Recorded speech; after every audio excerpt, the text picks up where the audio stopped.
Hello, this is Stephen Nojiri, and this is another Tada Genji tradition video. Well, actually, this is another request video. It's one of the monthly collaboration videos. So it's not going to be about the Tada Genji tradition or the Kusunoki tradition, Jingunden, etc., but it's going to be about a topic that I'm collaborating with some other YouTube channels, and which they'll be in the link below to click on the other videos or to the channels where the other videos will pop up. But this isn't part of the Tada Genji material. This is just background information. And again, for those that are new to the channel, you can tell by if the videos are numbered or not, or how they're titled. You can tell if if it's a request video or if it's a monthly video. So this is one of those monthly videos. Now this video will address a controversial topic. And actually, it's one that I've chosen to address because it actually hits close to my own faith. And I wanted to make sure that it was covered correctly.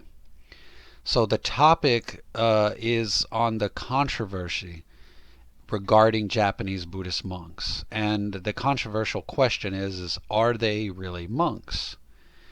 And before I begin this video, I have to express my own bias. I am a Buddhist. I consider myself a very devout, serious Buddhist. I take Dharma extremely seriously. Now, I am part of a non-Japanese school, Nyingma. Actually, essentially the reason I'm a Nyingmapa is because I feel that it's a solid school that has good lineage, etc.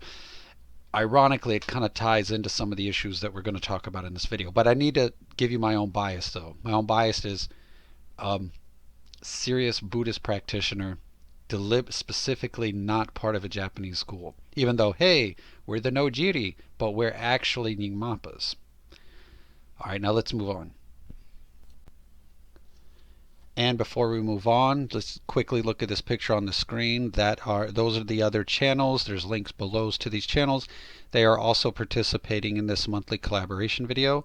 But again, I need to stress that the views expressed by any person in the collaboration are not reflective of anyone else in the collaboration. Okay, so without wasting time, let's just jump right into the topic. You may have heard people ask, or you yourself may have asked, why is it that Japanese monks eat meat and why is it that they get married? Well, let me just address the eat meat topic real quick. There's actually no rules in Buddhism to prohibit the eating of meat. Now, there are rules for how you eat, for how the meat is acquired. But the eating of meat is not actually prohibited, but it just is how the meat is acquired is prohibited.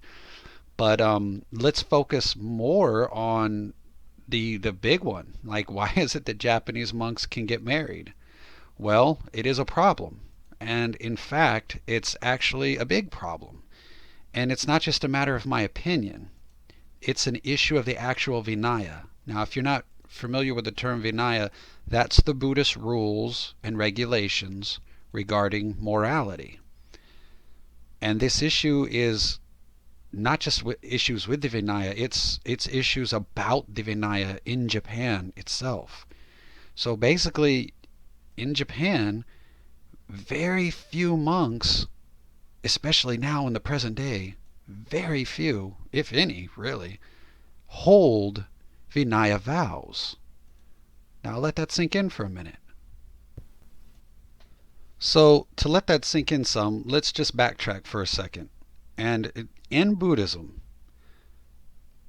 a person becomes a monk by taking ordination through the Vinaya. That is, their vows are based on the Vinaya. Their vows are based on the Buddhist rules and regulations of morality. The Vinaya is the foundation on which all monks and nuns around the world take their ordination. This isn't something unique to one school or one country. This is fundamental to Buddhism. And you even have non-monastic serious practitioners like yogis, and in India, Tibet, and Bhutan you have Nakpas, and even they take some amount of Vinaya precepts. So let me give you an example of the most fundamental, the first 5 Vinaya precepts. In other words, the most fundamental precepts, the first 5, is not to kill, not to steal, not to lie, not to commit sexual misconduct. And then those are actually really the first 4, but then tacked onto that as an addendum is number 5, which is not to become intoxicated. It's not necessarily the consumption of the intoxicant, it's the intoxication that comes from it. So if you were to take a sip of alcohol, if you didn't get intoxicated at all, it hasn't broken the vow. The vow is to not be intoxicated. That's the vow. So and breaking the vow, so you hold the vow, and then breaking the vow, you have what are called root downfalls, which is if you do this, you lose the vow completely and your ordination is lost. So like, for example, not to kill, the root downfall is to murder human beings, to knowingly and deliberately kill other human beings. For stealing, the root downfall is stealing items that value a certain amount. I won't go into. There's actually an amount that you can sort of calculate the amount. So if you steal like little things like paper clips or pencils, it damages the vow, but it doesn't break it. But if you steal like a car, well, yeah, then that breaks the vow. Same for going, and again, each one of the vows has the root downfalls, which breaks it, and then it has different levels of breakage, which damages it to certain extents and requires certain actions taken by the monk or nun in order to repair the vow. But a root downfall breaks the vow permanently. So not to lie, the root downfall for lying is a lying about being enlightened, right? So if you lie about little things, it damages the vow, but you can repair it, etc. But if you lie about being enlightened, then it's broken permanently, and you're no longer a monk. Now, when it comes to sexual misconduct, it's different for monks and for non-monks. For monks, it's just sex, period, completely, like all sex. Now this has been sort of devious people have tried to get around this rule in many different ways, and we'll go into that in this video. But the rule is hard and fast: sex with anybody. For a monk or a nun, it's sex with anyone. Doesn't matter, boy, girl, doesn't matter, sex with anyone. Then for non-celibates, like for yogis and nagpas and anybody who may take this precept who's not a monk, it is sex with someone who is not a valid partner. In other words, sex with someone who is under the protection of another, or sex with someone who's already married, or you're married and you're having sex with someone who's not your partner or your spouse, etc., etc., etc. So the actual rules are laid out in great complexity with different levels of breakage and different, it's very it's a very massive amount of teaching. So this is the Vinaya, the rules of morality. They're laid out in extreme detail, but for some reason, and we'll get into that, at present time, Japanese monks don't hold these. So as I said, the Vinaya rules have the root downfall, and if you break it, if you do the root downfall, the vow is broken, and you're immediately no longer a monk or a nun. And then they have they have damages to the vow levels of infraction, where the vow is damaged, but it's not broken. The vow is weakened, it's not broken. And this is all a massive amount of instruction laid out very clearly, very organized. So let's get back to the simple point. In Buddhism, to be a monk or a nun, you must take ordination on the Vinaya. Now, granted, there are some different interpretations and different traditions based around the details of the vows and how they're handled. And this has given rise to 3 different lines of vows. Now, when I say 3 different lines, the vows, the root downfalls, all of that is the same. It's more in the interpretation of the just a bunch of minor details, a bunch of details associated with it, like it it's kind okay. It's a little too complicated to go into in this video, but fundamentally the Vinaya is the same.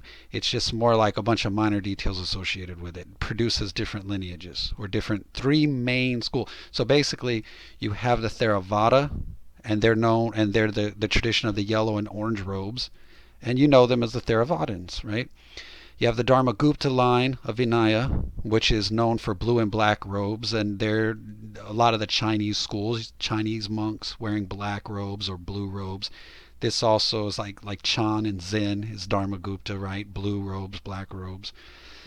And then you have the Mula Sarvastivada. Oh, that's a tongueful, isn't it? Mula Sarvastivada, right? Say that one more time. Mula Sarvastivada. Okay, now that the tongue is untied. They're known for their red and crimson robes. These are like the Tibetan monks, the Bhutanese monks, the Mongolian monks, etc. Again, and again, the different color robes are associated with different traditions. There used to be more, but these are the three that are these are the three that are still existing on the planet currently. Is Theravada, Dharmagupta, and Mula Sarvastivada. Right. So the orange, the yellow robes, the black robes, and the red robes. Now, why am I saying all this? Because I'm trying to give you the context that there is a massive system of Vinaya or Buddhist moral precepts and rules and regulations and protocol. And not only is it massive and well laid out and well ordered, but then there are different interpretations of how to handle things and how to sort of how to handle things and how things are done that have given rise to different Vinaya lineages or different schools of interpreting the Vinaya protocol, to the point where we have like yellow robes and black robes and red robes, etc., etc., etc. And Japan, just so you know, in case you have, Japan is Dharmagupta. Right? Most of the schools are Dharmagupta, meaning that they are like the black, blue robes of that particular Vinaya tradition. Okay, so you do have Vinaya coming into Japan. Buddhism in Japan is initially absolutely based on monks that have Vinaya vows through the Dharmagupta Vinaya lineage. Okay. Also, for those interested, they call these vows the Pratimoksha vows. Pratimoksha refers to individual liberation. It means it basically means these are the rules of your own personal moral conduct. Okay. So, like I said, originally Japanese monks like Kobo Daishi, the great Kukai, they were monks based on the Vinaya. However, one of Kobo Daishi's competitors, a monk known as Saicho, was pushing for this practice of ordaining monks not on the Vinaya, but only on the Bodhisattva vows. Now, this is a big problem because in Buddhism, to be a monk, you have to be based on Vinaya. But Saicho wanted to change this. The biggest problem is that in Buddhism, anyone, lay or monastic, can take bodhisattva vows. The bodhisattva vows are not at all related to being a monk or a nun. Now, technically, Saicho created this system where monks skipped the Vinaya vows. They didn't take them, and they took vows based on the Brahmajala Sutra. Now, in there, it does discuss that monks should be celibate. But there's a problem here, because that celibacy is based on the Vinaya. Also, the Bodhisattva vows are not vows that if you break them, they're gone forever. They're vows that are repairable. They're vows that you can retake if need be.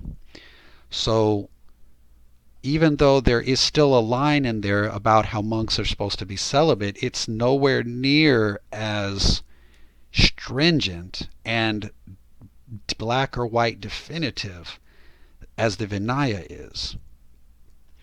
Because see, usually, as I said, the monk will start with the Vinaya or the Pratimoksha vows. Then they will take the Bodhisattva vows on top of that. The problem, and then in theory, then they, if they're going to be a Vajrayana practitioner, a Tantric practitioner, a Mikyo practitioner, then they will take their Vajrayana vows, which are called Tantric Samaya, it's associated with initiations, etc., etc., etc. So somebody, whether they're a lay person or a monk, who holds Vinaya vows, Bodhisattva vows, and Tantric vows, are what they call a holder of the 3 levels of vows. So like I said, you can have non-celibate yogis and Nakpas who are technically lay followers, but they can do all of this as well. They take Vinaya vows, they take the first 5 Vinaya vows, and then they take their Bodhisattva vows, and they take their Tantric vows, and they become holders of the 3 levels of vows. This is because the vows they build on each other. You start with Vinaya, and then on top of Vinaya you put Bodhisattva, and then on top of Bodhisattva you put Vajrayana. Saicho's problem, his issue, the key problem is, first off, he thinks you can drop the Vinaya vows, which you can't. And second of all, he doesn't seem to understand, or he doesn't want to accept the fact that Bodhisattva vows have to sit on the Vinaya vows. So his proposal was to just get rid of the Vinaya completely and just jump and start at Bodhisattva. And that's a problem. Now you see on the screen when I say Saicho's practice of ordaining monks, only he, in his lifetime, he didn't really effectuate this to any kind of scale. It was something that he really sort of proselytized, for lack of a better word. He pushed for this, but it didn't get instituted until after his death. But he is the architect of this practice. And so his practice of ordaining monks only to the Bodhisattva vows meant that he's making, and I have to emphasize the quotation here, he's making quote unquote monks, but those monks don't hold the Vinaya vow. And again, that's a huge problem, because in Buddhism, if you don't hold the Vinaya, you're not a monk. Like in Buddhism, I can't stress this enough, the thing that makes you a monk is because you hold the Vinaya. You hold the Vinaya, you're a monk. You don't hold the Vinaya, you're not a monk. And if you're a monk and you commit a root downfall to any of the main Vinaya vows, then your monkhood is instantly negated, because you cannot be a monk if you are not holding the Vinaya. So do you see how this is a problem? Is this making sense yet? This is a huge problem, because Saicho's quote-unquote monks don't hold the Vinayas. So how can they actually be monks? So this is the beginning of quote-unquote the issue, right? And so in Japan, you end up having 2 types of monks.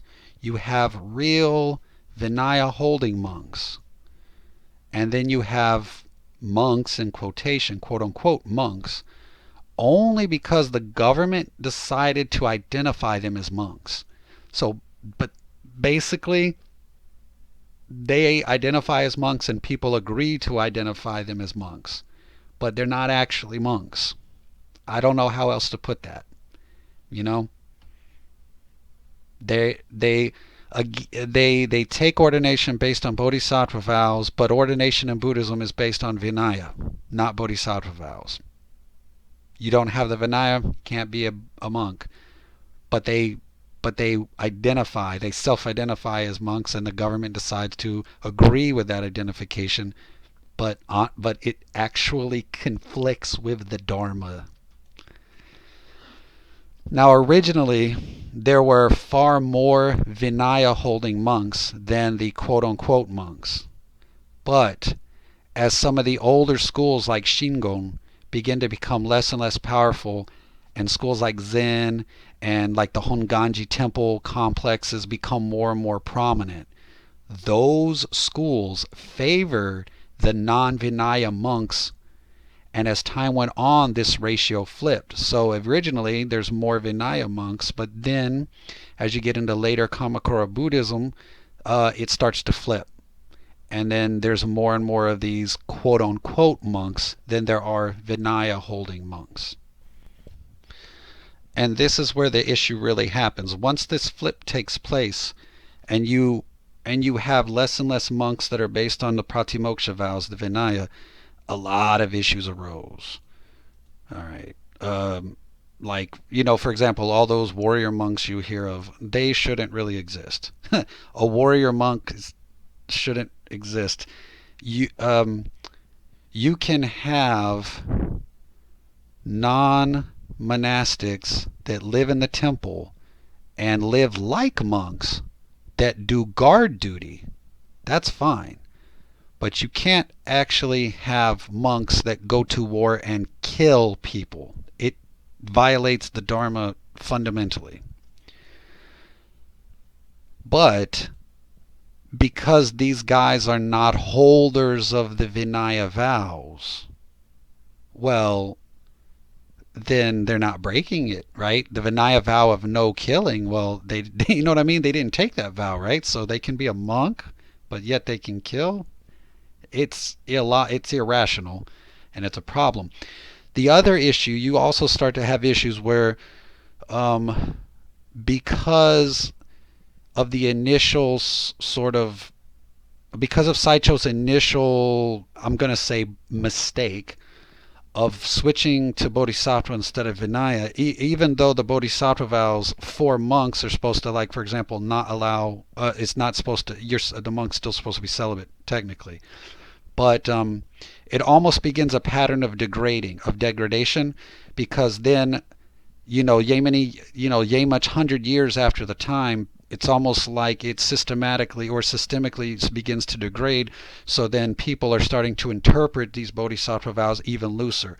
So monks start, getting involved in government. They start getting involved in building armies. They start getting involved in money lending. They start doing all of these things that monks are not supposed to do, and that there should be some prohibition of in the Brahmajala Sutra. But when Saicho sort of starts this loose interpretation or playing, quick and fast with the Dharma, this systemically becomes an issue, so that, hundreds of years later, people are playing extremely loose with the Dharma.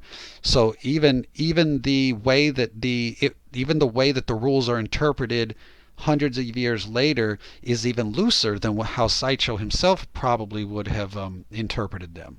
So it's, in other words, it's like once you start breaking the rules, or once you start editing and changing the rules of the religion, you only start a downward spiral of degradation. And that downward spiral of degradation leads us into basically, again, these temples that are like banks, and they're like roughing people up. They're like, hey, you owe us money. Monks coming out and like shaking you down for money and stuff. Like just all kinds of crazy stories about things happening. These quote unquote Buddhist armies that start appearing in the late in the 1400s and the 1500s. This is rooted in the fact that a lot of these monks at the center of this are not based on the Vinaya. Now, another huge problem that you have is that many times people were forced to become a monk as punishment. They could either, it was like get executed or become a monk, or you did this, you're being exiled, you have to go be a monk, or it was punishment in some cases. You also had people who were like the third or fourth sons of somebody, and they didn't know what to do with them, so then they were just assigned to be a monk at a temple. So you had a whole bunch of people that did not want to be monks, that are forced to be monks. And on top of that, they're forced to be monks, and they're forced to be monks that don't hold the Vinaya vows in a time where systemically a systemic degradation is revealing itself because of that lack of Vinaya foundation. So as you can pretty much guess, that is a pretty gnarly concoction when it comes to some of the behaviors that we see from not all, but some of the monks during this time period. And because you guys know, if you watch these videos, you know that I don't have a whole lot of positive things to say about the Meiji government. So let's mention one of the biggest problems. Let's just like in the Shinto videos, with we'll bring it in. We'll just put the cherry on top with the Meiji government. The Meiji government was very key on reducing Buddhism and promoting the newly created state Shinto. Right? So they had created this thing in the 1700s, bunch of nativists created Shinto, and then the Meiji government wants to create this state Shinto.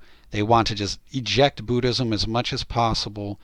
And so they did something that was sinister, but at the same time very tactical. They passed a law in 1872 that forbid monks from being punished for eating meat and for getting married.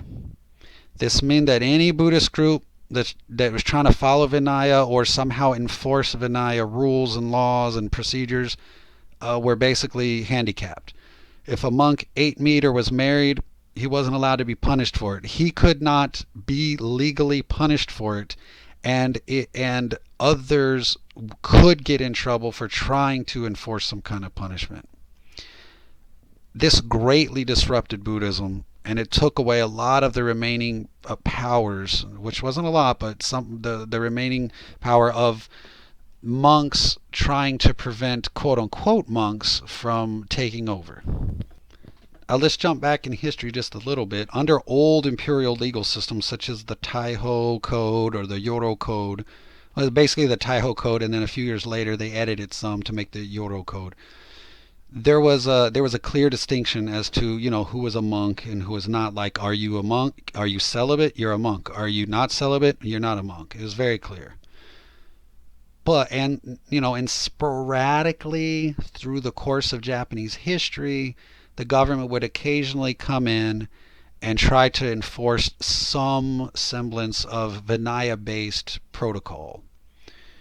So that was more prevalent in the older days, and then as you reach sort of like the middle period, or late Kamakura Buddhism coming in, it gets enforced less and less because one, the sort of the ordination on bodhisattva vows becomes more prevalent than ordination on Vinaya. It's more prevalent.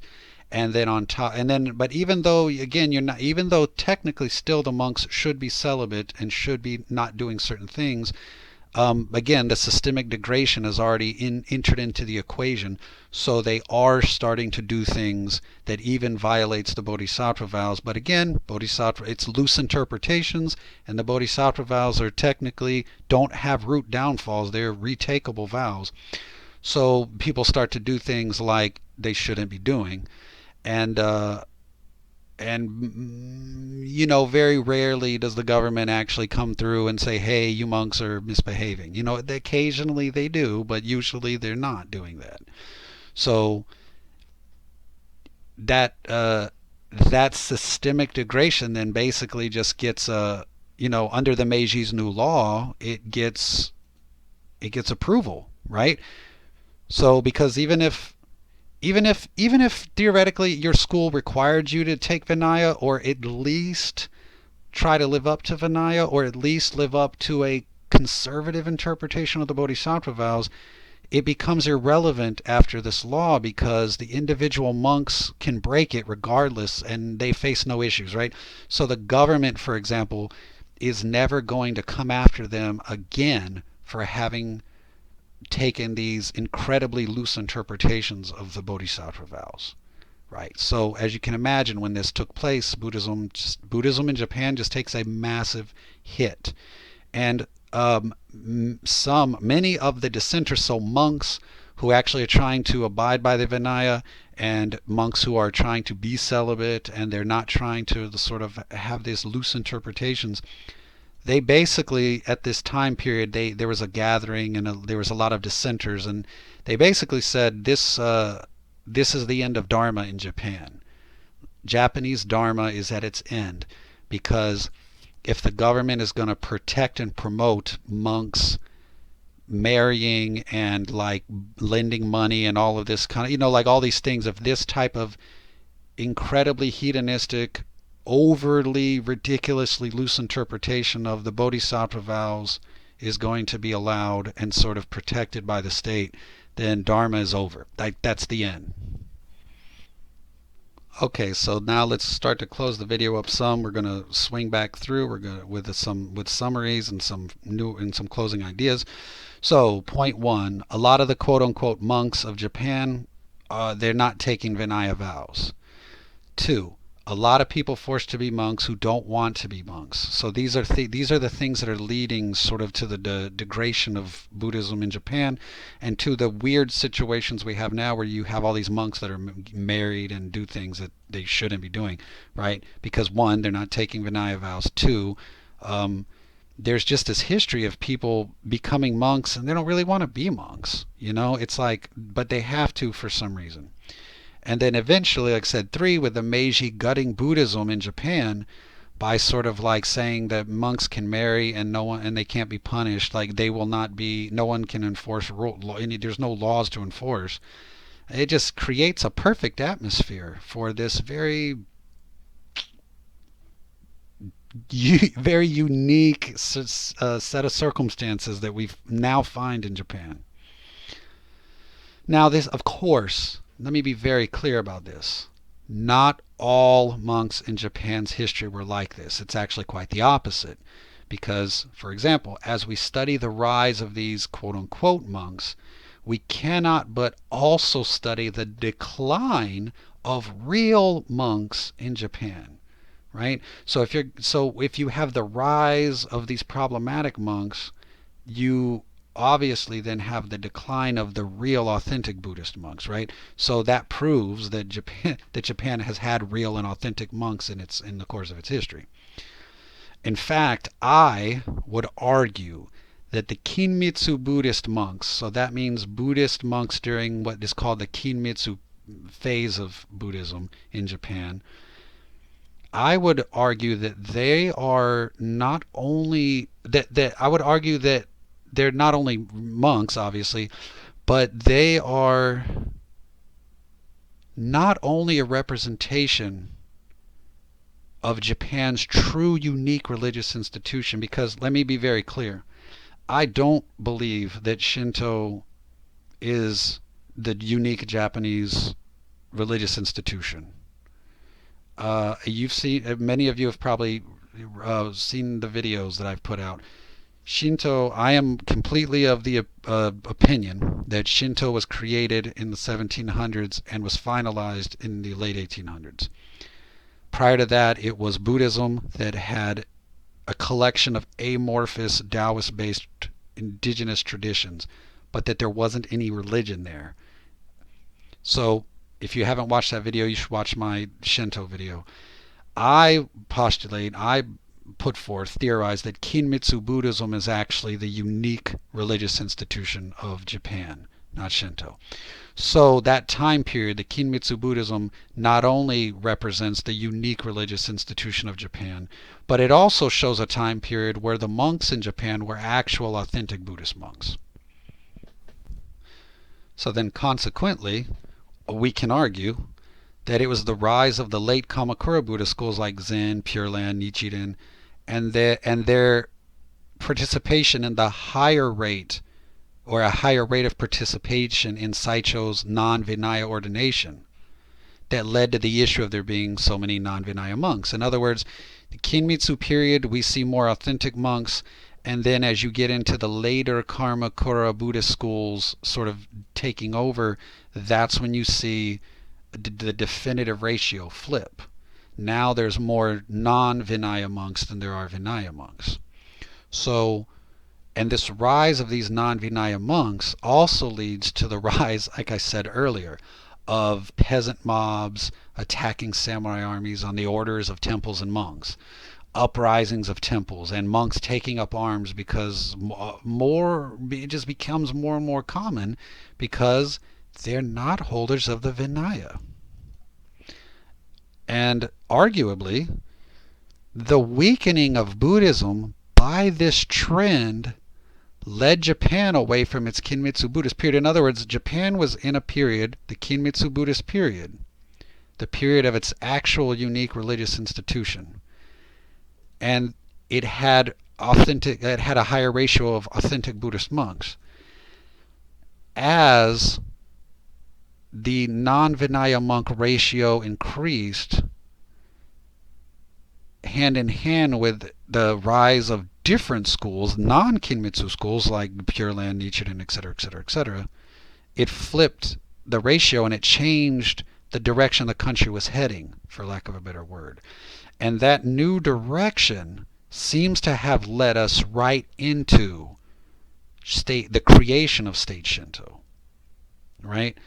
So it led us away from the Kenmitsu Buddhism, from the unique period of Japanese unique religious institution period, and led us towards Shinto. So did you see what I'm saying? And it's a little, that may be kind of hard to understand, but we had a unique Japanese religious period, the Kenmitsu Buddhist period, where there were real monks and a very unique and specific sort of form of Buddhism formed that was genuinely uniquely Japanese and very much expressed the essence of Japan.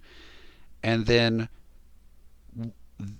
the country shifted away from that and went to these later Kamakura schools that then opened the door for non-Vinaya monks and this and this, and then that change in Buddhism seems to have then given fuel later to the nativist, who then created Shinto, which then gave rise to the Meiji in the late 1800s, that gave rise to the state Shinto.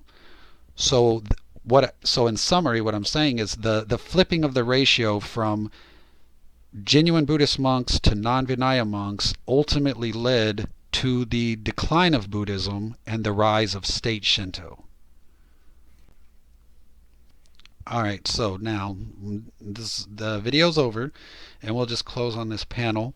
And I just want to say before you, so for some of you, because I've read some of your stuff and I've heard some of your stuff, and so before you find yourself hating on monks or feeling like Buddhism is some kind of religion of hypocrisy, please understand that the Japanese quote-unquote monks are not a good representation of Buddhism.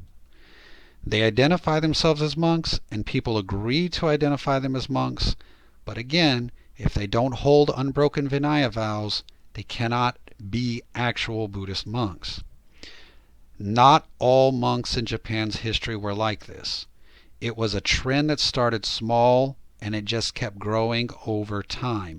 And as the trend grew over time, so did the overall downfall of the Dharma in Japan. So, if Japan does not fix this, the Dharma will disappear in Japan. And temples will just become museums, and quote-unquote monks will just become museum curators that wear robes.